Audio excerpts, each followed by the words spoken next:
Hello friends, one day இன் 1 minute vlogல நம்ம துபாயில இருந்து நேட்டிவ்க்கு வந்தாச்சு. ஸோ துபாயில இருந்து வர்றதுக்கு தான் லக்கேஜ் பேக் பண்ணி நல்லா ரேப் பண்ணி வச்சிருக்கேன். அண்ட் அதுக்காக ஏர்போர்ட் போடுறதுக்கு இந்த பர்பிள் கலர் ரொம்ப சிம்பிளான ஒரு ட்ரெஸ் எடுத்து வச்சிருக்கேன். அண்ட் அதுக்கு மேட்ச் ஆகலை அப்படின்னாலும் இந்த ட்ரெஸ்ஸுக்கு செட் ஆகுற மாதிரி ஒரு செப்பல் போடுறதுக்கு எடுத்து வச்சிருக்கேன். அண்ட் ட்ரெஸ் சேஞ்ச் பண்ணுறதுக்கு முன்னாடி சிம்பிளாக ஒரு மேக்கப் போட்டாச்சு.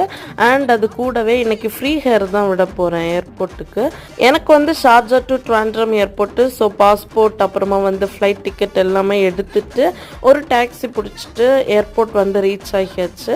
ஸோ ஏர்போர்ட்டுக்கு போயிட்டு ரொம்ப நேரம் அங்கே வெயிட் பண்ணுறது மாதிரி இருந்துச்சு. வெயிட் பண்ணி ஃபஸ்ட் ஆளாக போய் போர்டிங் பாஸ் வாங்கியாச்சு. போர்டிங் பாஸ் வாங்கிட்டு கொஞ்சம் ரிலாக்ஸாக உட்காந்து டீ அண்ட் சாண்ட்விச் ஆர்டர் பண்ணி சாப்பிட்டுட்டு எமிக்ரேஷன் முடிச்சுட்டு ஃப்ளைட் இருக்கிற ஏரியாவுக்கு வந்தாச்சு. ஒரு 2 to 3 ஃப்ளைட் ட்ராவலுக்கு அப்புறமா நமக்கே ஃபீல் ஆகும் இது மாதிரி போரிங் ட்ராவல் ஒன்றுமே இல்லை அப்படின்னு.